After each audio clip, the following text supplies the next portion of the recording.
माझं नाव जयंत झुपाले हैदर चौधरी. माझ्या शाळेचं नाव पीएमसी जिल्हा परिषद प्राथमिक शाळा नवीन वसई.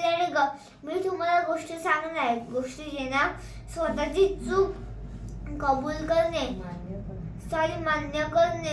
एक शाळा होती. शाळेतील एका मुलाने खिडकीचा काच तोडला आणि मग वर्गात शिक्षकाने विचारले, हा काच कोणी तोडला?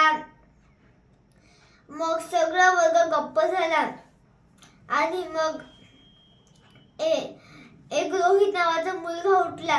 रोहित म्हणाला, बाहेरची धूळ अंदर आली नाही पाहिजे म्हणून मी तो काच बंद करत होतो, पण बंद करताना तो माझ्या हाताने गलतीने फुटला.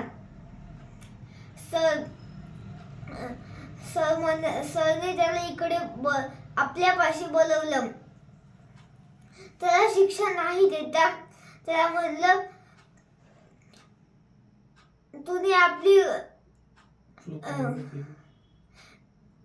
गलती कबूल केली म्हणून त्याला मी शिक्षा करणार नाही आणि त्याला शाबासकी दिली. धन्यवाद. या गोष्टीतून बोध मिळते की कधीही खरं बोललं तर कोणतीही गोष्टीवर आपल्याला माफ केले जाते. धन्यवाद.